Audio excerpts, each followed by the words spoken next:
ಭಾರತ ಈಗ ರಷ್ಯಾಗೆ ತನ್ನ ಅಮೂಲ್ಯವಾದ ನಿಧಿಯನ್ನ ನೀಡಲಿದೆ. ಇದನ್ನ ಕೇಳಿದ ತಕ್ಷಣ ಅಮೆರಿಕ ಮತ್ತು ಚೀನಾ ಆತಂಕಕ್ಕೆ ಒಳಗಾಗಿವೆ. ರಷ್ಯಾದ T-90 ಟ್ಯಾಂಕ್ ಗಳನ್ನ ಈಗ ಭಾರತೀಯ ಕೈಗಳು ತಯಾರಿಸಲಿವೆ. ಭಾರತ ರಷ್ಯಾದ ರಕ್ಷಣಾ ಉದ್ಯಮದ ಬೆನ್ನೆಲುಬಾಗಿದೆ. ಮೋದಿ ಅವರ ದೊಡ್ಡ ತೀರ್ಮಾನದಿಂದ 10 ಲಕ್ಷ ಭಾರತೀಯ ಕೌಶಲ್ಯಪೂರ್ಣ ಕಾರ್ಮಿಕರು ಈಗ ರಷ್ಯಾಗೆ ತೆರಳಲಿದ್ದಾರೆ. ಜಗತ್ತು ರಷ್ಯಾದಿಂದ ದೂರವಿರುವಾಗ ಭಾರತ ರಷ್ಯಾದ ಕೈ ಹಿಡಿದು ಭಾರತದ ಕಾರ್ಮಿಕ ಶಕ್ತಿಯ ಬ್ರಹ್ಮಾಸ್ತ್ರವನ್ನ ಕಂಡು ಪುತಿನ್ ಆನಂದಿತವಾಗಿದ್ದಾನೆ. ಚೀನಾ ತಾನೇ ರಷ್ಯಾದ ಆಸರೆಯಾಗುವುದೆಂದು ಭಾವಿಸಿತ್ತು. ಆದ್ರೆ ಯುಕ್ರೇನ್ ಯುದ್ಧದ ಮಧ್ಯೆ ಭಾರತ ಒಂದೇ ಚಾಲಿನಲ್ಲಿ ಆಟವನ್ನ ತಿರುಗಿಸಿದೆ. ಏಷ್ಯಾದಲ್ಲಿ ಗದ್ದಲ ಸೃಷ್ಟಿಯಾಗಿದೆ. ಜಗತ್ತು ರಷ್ಯಾದಿಂದ ದೂರವಿರುವಾಗ, ದೊಡ್ಡ ದೇಶಗಳು ರಷ್ಯಾದ ಮೇಲೆ ನಿರ್ಬಂಧಗಳನ್ನು ಹೇರಿರುವಾಗ ಭಾರತ ನಿಜವಾದ ಸ್ನೇಹಿತನಂತೆ ರಷ್ಯಾದೊಂದಿಗೆ ನಿಂತಿದೆ. ನಾವು ರಷ್ಯಾದಿಂದ ದಾಖಲೆಯ ಪ್ರಮಾಣದ ಕಚ್ಚಾ ತೈಲವನ್ನ ಖರೀದಿಸಿ ಅದರ ಆರ್ಥಿಕತೆಗೆ ಸಹಾಯವಾಗಿದ್ದು ಮಾತ್ರವಲ್ಲ, ವಿಶ್ವಸಂಸ್ಥೆಯಲ್ಲಿ ಪಾಶ್ಚಿಮಾತ್ಯ ಒತ್ತಡಕ್ಕೆ ಒಗ್ಗಲಿಲ್ಲ. ಆದರೆ ಈಗ ಭಾರತ ಸ್ನೇಹದ ಒಂದು ಹೆಜ್ಜೆಯನ್ನ ಮುಂದಿಡಲು ನಿರ್ಧಾರವನ್ನ ತೆಗೆದುಕೊಂಡಿದೆ.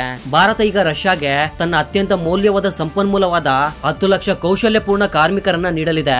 ಇದು ಸಾಮಾನ್ಯ ಕಾರ್ಮಿಕ ಒಪ್ಪಂದವಲ್ಲ, ಇದು ಭಾರತದ ಸಾಫ್ಟ್ ಪವರ್ ರಾಜತಾಂತ್ರಿಕತೆ. ಇದು ಗುಪ್ತ ಭೂ ರಾಜಕೀಯ ಚಾಲನೆಯಾಗಿದ್ದು ಅಮೆರಿಕದಿಂದ ಚೀನಾದವರೆಗೆ ಎಲ್ಲರನ್ನ ಆಶ್ಚರ್ಯಗೊಳಿಸಿದೆ ಮತ್ತು ಆತಂಕಗೊಳಿಸಿದೆ. ಈ 10 ಲಕ್ಷ ಭಾರತೀಯರು ರಷ್ಯಾದ ನಗರಗಳಲ್ಲಿ ಕೆಲಸ ಮಾಡೋದಿಲ್ಲ, ಬದಲಿಗೆ ರಷ್ಯಾದ ಸೇನೆ ಮತ್ತು ಕೈಗಾರಿಕಾ ಕಾರ್ಖಾನೆಗಳ ಬೆನ್ನೆಲುಬಾಗಲಿದ್ದಾರೆ. ಇವರು ಜಗತ್ತು ನಡುಗುವ T-90 ಟ್ಯಾಂಕ್ ಗಳನ್ನ ತಯಾರಿಸಲಿದ್ದಾರೆ. ಈ ಮಹಾ ಒಪ್ಪಂದವು ಭಾರತವು ಕೇವಲ ಸ್ನೇಹಿತನಲ್ಲ, ರಷ್ಯಾದ ಅತಿದೊಡ್ಡ ಕಾರ್ಯತಂತ್ರದ ಭಾಗವಾಗಿದೆ ಎಂದು ಜಗತ್ತನ್ನ ಯೋಚಿಸುವಂತೆ ಮಾಡಿದೆ.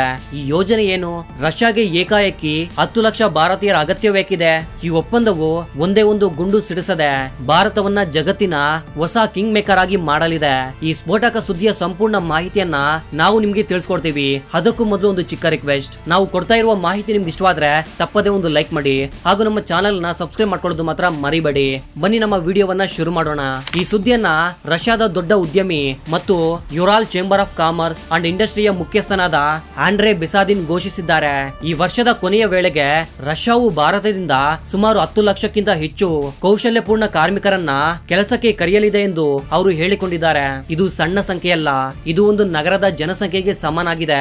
ರಷ್ಯಾದ ಕೈಗಾರಿಕಾ ಹೃದಯ ಯೆಕಟೇರಿನ್ ಬರ್ಗ್ ನಲ್ಲಿ ಭಾರತವು ಹೊಸ ಕಾನ್ಸುಲೇಟ್ ಜನರಲ್ ಕಚೇರಿಯನ್ನ ತೆರೆಯಲಿದೆ. ಈಗ ನಿಮ್ಮಲ್ಲಿ ಒಂದು ಪ್ರಶ್ನೆ ಉದ್ಭವಿಸಬಹುದು, ಜಗತ್ತಿನ 2ನೇ ಅತಿ ದೊಡ್ಡ ಸೈನ್ಯ ಶಕ್ತಿಯಾದ ರಷ್ಯಾಗೆ ಏಕಾಏಕಿ ಇಷ್ಟೊಂದು ದೊಡ್ಡ ಸಂಖ್ಯೆಯ ಭಾರತೀಯ ಕುಶಲಕರ್ಮಿಗಳು, ಇಂಜಿನಿಯರ್ಗಳು ಮತ್ತು ತಜ್ಞರ ಅಗತ್ಯವೇಕೆ ಬಿದ್ದಿದೆ? ಇದಕ್ಕೆ ಕಾರಣ ರಷ್ಯಾದ ಆಳವಾದ ಮತ್ತು ಹೆಚ್ಚುತ್ತಿರುವ ಕಾರ್ಮಿಕರ ಕೊರತೆ. ಯುಕ್ರೇನ್ ನೊಂದಿಗಿನ ಸಂಘರ್ಷದಿಂದಾಗಿ ರಷ್ಯಾದ ಲಕ್ಷಾಂತರ ಯುವ ಸೈನಿಕರು ಯುದ್ಧ ಭೂಮಿಯಲ್ಲಿ ನಿಯೋಜಿತರಾಗಿದ್ದಾರೆ. ಮತ್ತೊಂದೆಡೆ ರಷ್ಯಾದ ಹೊಸ ತಲೆಮಾರು ಈಗ ಕಾರ್ಖಾನೆಗಳಲ್ಲಿ ಅಥವಾ ಭಾರಿ ಉದ್ಯಮಗಳಲ್ಲಿ ಕೆಲಸ ಮಾಡಲು ಹಿಂದೇಟು ಹಾಕ್ತಿದ್ದಾರೆ. ಇದರಿಂದಾಗಿ ಜಗತ್ತಿನ ಅತ್ಯಂತ ಭಯಾನಕ ಶಸ್ತ್ರಾಸ್ತ್ರಗಳು ತಯಾರಾಗುವ ರಷ್ಯಾದ ದೊಡ್ಡ ಕಾರ್ಖಾನೆಗಳು ಈಗ ಖಾಲಿಯಾಗಿವೆ. ರಷ್ಯಾದ ಕಾರ್ಮಿಕ ಸಚಿವಾಲಯದ ಒಂದು ಅಂದಾಜಿನ ಪ್ರಕಾರ 2030ರ ವೇಳೆಗೆ ರಷ್ಯಾದಲ್ಲಿ 31 ಲಕ್ಷ ಕಾರ್ಮಿಕರ ಕೊರತೆಯಾಗಲಿದೆ. ಇದು ರಷ್ಯಾದ ಸಂಪೂರ್ಣ ಆರ್ಥಿಕತೆ ಮತ್ತು ಅದರ ಸೈನ್ಯ ಯಂತ್ರವನ್ನ ಸ್ಥಗಿತಗೊಳಿಸಬಹುದಾದ ಸಂಕಷ್ಟವಾಗಿದೆ. ಈ ಕೊರತೆಯು ಅತಿ ಹೆಚ್ಚು ಎಲ್ಲಿ ಭಾಸವಾಗ್ತಿದೆ ಅಂದ್ರೆ ಯುರಾಲ್ ಪರ್ವತಗಳಲ್ಲಿರುವ ಸ್ಪೇಡ್ ಲೋಕ್ ಪ್ರದೇಶದಲ್ಲಿ. ಇದು ರಷ್ಯಾದ ಕೈಗಾರಿಕಾ ಹೃದಯವಾಗಿದೆ. ಇಲ್ಲಿ ಪ್ರಸಿದ್ಧ ಯುರಾಲ್ ಮಾರ್ಚ್ ನಂತಹ ಭಾರಿ ಉದ್ಯಮಗಳು ಮತ್ತು ಯುರಾಲ್ ವ್ಯಾಗನ್, ಜಾವೋದ್ ನಂತಹ ಕಂಪನಿಗಳಿಗೆ ಇವು T-90 ಸರಣಿಯ ಟ್ಯಾಂಕ್ ಗಳನ್ನ ತಯಾರಿಸುತ್ತವೆ. ಈ ಕಾರ್ಖಾನೆಗಳಿಗೆ ಉತ್ಪಾದನೆಯನ್ನ ಹೆಚ್ಚಿಸುವ ಆದೇಶಗಳಿವೆ, ಆದ್ರೆ ಕೆಲಸ ಮಾಡಲು ಕೈಗಳಿಲ್ಲ, ಅಂದ್ರೆ ಕಾರ್ಮಿಕರ ಕೊರತೆ ಇದೆ. ರಷ್ಯಾವು ಶ್ರೀಲಂಕಾ ಮತ್ತು ಉತ್ತರ ಕೊರಿಯಾದಂತಹ ದೇಶಗಳಿಂದ ಕಾರ್ಮಿಕರನ್ನ ಕರೆಸುವ ಬಗ್ಗೆಯೂ ಯೋಚಿಸಿತ್ತು. ಆದ್ರೆ ಭಾರತದ ಕೌಶಲ್ಯಪೂರ್ಣ ಕಾರ್ಮಿಕರ ತಾಂತ್ರಿಕ ಸಾಮರ್ಥ್ಯ ಮತ್ತು ವಿಶ್ವಾಸಕ್ಕೆ ಯಾವುದೂ ಸಾಟಿ ಇಲ್ಲ. ಇಲ್ಲಿ ಭಾರತವು ಎಲ್ಲರನ್ನ ಆಶ್ಚರ್ಯಗೊಳಿಸಿದ ಮಾಸ್ಟರ್ ಸ್ಟ್ರೋಕ್ ಆಡಿದೆ. ರಷ್ಯಾಗೆ ಅತಿ ಅಗತ್ಯವಿರುವಾಗ ಭಾರತವು ಕೇವಲ ತೈಲವನ್ನ ಮಾತ್ರವಲ್ಲ, ತನ್ನ ಮಾನವನ ಸಂಪನ್ಮೂಲವನ್ನ ನೀಡಿ ಭಾರತದ ಸ್ನೇಹವು ಕೇವಲ ಮಾತಿನಲ್ಲಿ ಸೀಮಿತವಾಗಿಲ್ಲ ಎಂದು ಜಗತ್ತಿಗೆ ಸಾಬೀತುಪಡಿಸಿದೆ. ಈ ಕಾರ್ಮಿಕ ಒಪ್ಪಂದವು ಕೇವಲ ಆರ್ಥಿಕ ಒಡಂಬಡಿಕೆ ಅಲ್ಲ, ಅಮೆರಿಕ ಮತ್ತು ಚೀನಾ ಎರಡೂ ಶಿಬಿರಗಳಲ್ಲಿ ಭಾರಿ ಒತ್ತಡವನ್ನು ಉಂಟು ಮಾಡಿದೆ. ಮೊದಲಿಗೆ ಅಮೆರಿಕದ ಬಗ್ಗೆ ಮಾತನಾಡೋಣ. ಕಳೆದ 3 ವರ್ಷಗಳಿಂದ ಅಮೆರಿಕ ಮತ್ತು ಇಡೀ ಪಾಶ್ಚಿಮಾತ್ಯ ಜಗತ್ತಿನ ಏಕೈಕ ಪ್ರಯತ್ನವೇನೆಂದ್ರೆ ರಷ್ಯಾವನ್ನು ಅಂತಾರಾಷ್ಟ್ರೀಯವಾಗಿ ಸಂಪೂರ್ಣವಾಗಿ ಪ್ರತ್ಯೇಕಿಸುವುದು, ಅದರ ಆರ್ಥಿಕತೆಯನ್ನ ನಿರ್ಬಂಧಗಳಿಂದ ಒಡೆಯುವುದು. ಆದ್ದರಿಂದ ಅದು ಯುದ್ಧವನ್ನ ಮುಂದುವರಿಸಲಾರದು. ಅಮೆರಿಕ ಭಾರತವು ತನ್ನ ಗುಂಪಿಗೆ ಸೇರಿ ರಷ್ಯಾದಿಂದ ದೂರವಿರಬೇಕು ಎಂದು ಬಯಸುತ್ತೆ, ಆದರೆ ಭಾರತವು ಅಮೆರಿಕದ ಮಾತನ್ನ ಕೇಳಿಲ್ಲ. ಬದಲಿಗೆ ಅಮೆರಿಕದ ನಿರ್ಬಂಧಗಳ ಗಾಳಿಯನ್ನ ಹೊರಹಾಕುವ ಕ್ರಮವನ್ನ ತೆಗೆದುಕೊಂಡಿದೆ. ಅಮೆರಿಕವು ರಷ್ಯಾದ ರಕ್ಷಣಾ ಉದ್ಯಮದ ಮೇಲೆ ಕೂಡ ನಿರ್ಬಂಧಗಳನ್ನು ಹೇರಿತು, ಆದ್ರೆ ಆ ರಕ್ಷಣಾ ಉದ್ಯಮವನ್ನ ನಡೆಸುವ ಕೈಗಳು ಭಾರತೀಯರಾಗಿರುತ್ತೆ. ಅಮೆರಿಕವು ರಷ್ಯಾದ ಆರ್ಥಿಕತೆ ಆರ್ಥಿಕತೆಯನ್ನು ದುರ್ಬಲಗೊಳಿಸಲು ಬಯಸಿತು. ಆದ್ರೆ ಆ ಆರ್ಥಿಕತೆಯ ಕಾರ್ಖಾನೆಗಳಲ್ಲಿ ಭಾರತೀಯ ಇಂಜಿನಿಯರ್ಗಳು ಕೆಲಸ ಮಾಡ್ತಿದ್ದಾರೆ. ಇದು ಅಮೆರಿಕವನ್ನ ಕಾರ್ಯತಂತ್ರದ ಒಂದು ಗೊಂದಲದಲ್ಲಿ ಸಿಲುಕಿಸಿದೆ. ಈಗ ಅಮೆರಿಕವು ಭಾರತದ ಮೇಲೆ ಕಠಿಣ ಕ್ರಮ ತೆಗೆದುಕೊಂಡ್ರೆ ಅದು ತನ್ನ ದೊಡ್ಡ ಕಾರ್ಯತಂತ್ರದ ಪಾಲುದಾರನನ್ನ ಕೆರಳಿಸುತ್ತೆ. ಏನು ಮಾಡದಿದ್ರೆ ಭಾರತದ ಸಹಾಯದಿಂದ ರಷ್ಯಾ ಬಲಿಷ್ಠವಾಗುತ್ತೆ. ಭಾರತವು ಇದಕ್ಕಿಂತ ದೊಡ್ಡ ಪುರಾವೆಯನ್ನ ಇದುವರೆಗೂ ನೀಡಿರಲಿಲ್ಲ. ಈಗ ಚೀನಾದ ಬಗ್ಗೆ ಮಾತನಾಡೋಣ. ಇದು ಚೀನಾಗೆ ದೊಡ್ಡ ಆಘಾತವಾಗಿದೆ. ಚೀನಾಗೆ ಯುಕ್ರೇನ್ನ ಯುದ್ಧದ ನಂತರ ರಷ್ಯಾ ದುರ್ಬಲವಾಗುತ್ತದೆ. ಸಸ್ತ ಕಾರ್ಮಿಕ ಮತ್ತು ಕೈಗಾರಿಕಾ ಉತ್ಪಾದನೆಗಾಗಿ ಸಂಪೂರ್ಣವಾಗಿ ಚೀನಾದ ಮೇಲೆ ಅವಲಂಬಿತವಾಗುತ್ತೆಂಬ ಆಸೆ ಚೀನಾದಾಗಿತ್ತು. ಚೀನಾವು ರಷ್ಯಾವನ್ನ ತನ್ನ ಕಿರಿಯ ಪಾಲುದಾರನನ್ನಾಗಿ ಮಾಡಲು ಬಯಸಿತು. ಆದ್ರೆ ಭಾರತವು ಮಧ್ಯದಲ್ಲಿ ಬಂದು ಚೀನಾದ ಆಟವನ್ನ ಹಾಳು ಮಾಡಿತು. ರಷ್ಯಾವು ಚೀನಾದ ಬದಲಿಗೆ ಭಾರತವನ್ನ ತನ್ನ ಅತ್ಯಂತ ಸೂಕ್ಷ್ಮ ಸೈನಿಕ ಕೈಗಾರಿಕಾ ಕ್ಷೇತ್ರದಲ್ಲಿ ಕೆಲಸ ಮಾಡಲು ಆಯ್ಕೆ ಮಾಡಿತು.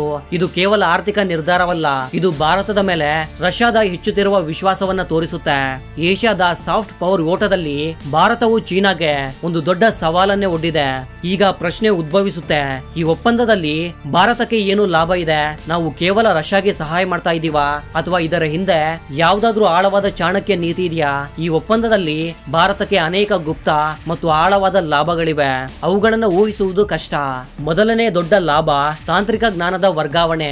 ಹೌದು, ನಮ್ಮ 10 ಲಕ್ಷ ಕೌಶಲ್ಯಪೂರ್ಣ ಕಾರ್ಮಿಕರು, ಇಂಜಿನಿಯರ್ಗಳು, ಮೆಕ್ಯಾನಿಕ್ಗಳು ಮತ್ತು ತಂತ್ರಜ್ಞರು ರಷ್ಯಾದ ಸುಧಾರಿತ ರಕ್ಷಣಾ ಕಾರ್ಖಾನೆಗಳಲ್ಲಿ ಕೆಲಸ ಮಾಡಿದಾಗ T-19 ಟ್ಯಾಂಕ್ಗಳು, ಕ್ಷಿಪಣಿ ವ್ಯವಸ್ಥೆಗಳು ಮತ್ತು ಇತರ ಭಯಾನಕ ಶಸ್ತ್ರಾಸ್ತ್ರಗಳು ತಯಾರಾಗುವ ಆ ಕಾರ್ಖಾನೆಗಳಲ್ಲಿ ಅವರು ಕೇವಲ ಕಾರ್ಮಿಕರಾಗಿ ಕೆಲಸ ಮಾಡೋದಿಲ್ಲ.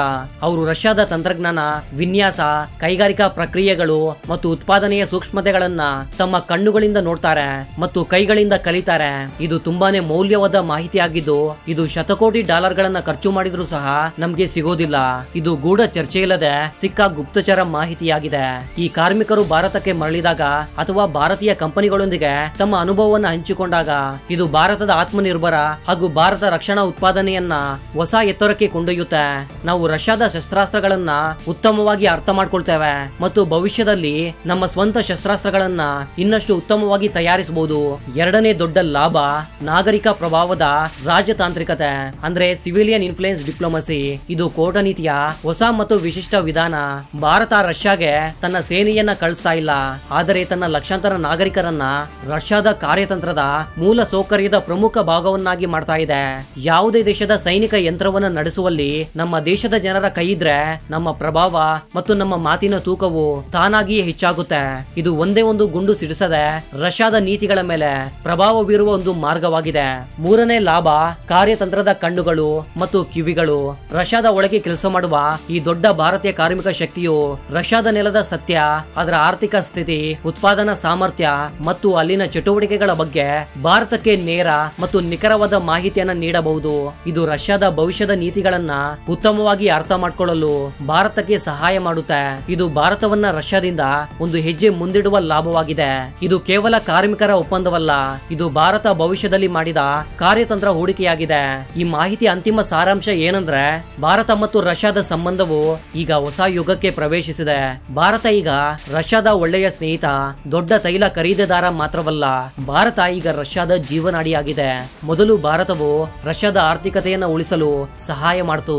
ಈಗ ಭಾರತವು ರಷ್ಯಾದ ಕೈಗಾರಿಕಾ ಮತ್ತು ಸೈನಿಕ ಯಂತ್ರವನ್ನು ನಡೆಸಲು ಸಹಾಯ ಮಾಡ್ತಾ ಇದೆ.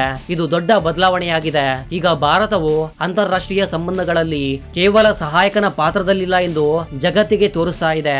ಇದು ಭಾರತದ ಹೊಸ ಕಾರ್ಮಿಕ ರಫ್ತು ಮಾದರಿಯಾಗಿದೆ. ನಾವು ಐಟಿ ಮತ್ತು ಫಾರ್ಮಾ ಕ್ಷೇತ್ರಗಳಲ್ಲಿ ನಮ್ಮ ಬುದ್ಧಿಶಕ್ತಿಯನ್ನು ಸಾಬೀತುಪಡಿಸಿದಂತೆ ಈಗ ನಾವು ಕೌಶಲ್ಯಪೂರ್ಣ ಕೈಗಾರಿಕಾ ಕಾರ್ಮಿಕರ ಶಾಂತ ರಫ್ತುದಾರನಾಗಿದ್ದೇವೆ. ಇದು ನಮ್ಮ ಜಾಗತಿಕ ಕೂಟನೀತಿಗೆ ನೆಲದ ಮೇಲೆ ಹೊಸ ದೃಢತೆಯನ್ನ ನೀಡುತ್ತೆ. ಇದು ಗೈರ್ ಸೈನಿಕನ ಕಾರ್ಯತಂತ್ರದ ನಿಯಂತ್ರಣದ ಹೊಸ ಮಾದರಿಯಾಗಿದೆ. ಜಗತ್ತಿನ ದೇಶಗಳು ಇತರ ದೇಶಗಳಲ್ಲಿ ನಮ್ಮ ಪ್ರಭಾವವನ್ನ ಹೆಚ್ಚಿಸಲು ಶಸ್ತ್ರಾಸ್ತ್ರಗಳನ್ನ ಮತ್ತು ಸೈನ್ಯವನ್ನ ಕಳಿಸುತ್ತೆ. ಭಾರತವು ತನ್ನ ಕೌಶಲ್ಯಪೂರ್ಣ ಕಾರ್ಮಿಕರನ್ನ ಕಳಿಸುವ ಮೂಲಕ ರಕ್ಷಣಾ ಸರಬರಾಜು ಸರಪಳಿಯ ಮೇಲೆ ನಿಯಂತ್ರಣದ ಹೊಸ ವ್ಯಾಖ್ಯವನ್ನ ರೂಪಿಸಿದೆ. ಈ 21ನೇ ಶತಮಾನದ ಭಾರತವು ಎಷ್ಟು ಪರಿಣಿತ, ಎಷ್ಟು ಆತ್ಮವಿಶ್ವಾಸದಿಂದ ಕೂಡಿದೆ ಮತ್ತು ಎಷ್ಟು ದೂರದೃಷ್ಟಿಯಿಂದ ಕೂಡಿದೆ ಎಂಬುದನ್ನ ತೋರಿಸುವ ಒಂದು ಚಾಲನೆಯಾಗಿದೆ. ಆದ್ರೆ ಸ್ನೇಹಿತರೆ, 10 ಲಕ್ಷ ಭಾರತೀಯರು ರಷ್ಯಾಗೆ ಹೋಗುವುದು ಭಾರತಕ್ಕೆ ಯಾವುದಾದ್ರೂ ಸವಾಲನ್ನ ಒಡ್ಡಬಹುದೇ? ಅವರ ಸುರಕ್ಷತೆಯ ಭರವಸೆ ಏನು? ಅಮೆರಿಕ ಮತ್ತು ಪಾಶ್ಚಿಮಾತ್ಯ ದೇಶಗಳು ಭಾರತದ ಈ ಕ್ರಮಕ್ಕೆ ಮೌನವಾಗಿರುತ್ತವೆ ಅಥವಾ ಯಾವುದಾದ್ರೂ ಪ್ರತಿಕ್ರಿಯೆಯನ್ನ ತೋರಿಸ್ತವೆ? ಈ ಮಹಾ ಒಪ್ಪಂದದ ಬಗ್ಗೆ ನಿಮ್ಮ ಅಭಿಪ್ರಾಯವೇನು? ದಯವಿಟ್ಟು ಕಾಮೆಂಟ್ ಅಲ್ಲಿ ಬರೆದು ತಿಳಿಸಿ. ಮತ್ತೊಂದು ಆಸಕ್ತಿಕರ ವಿಡಿಯೋದ ಜೊತೆಗೆ ಮತ್ತೆ ಸಿಗೋಣ. ಅಲ್ಲಿವರೆಗೂ ಜೈ ಹಿಂದ್, ಜೈ ಕರ್ನಾಟಕ.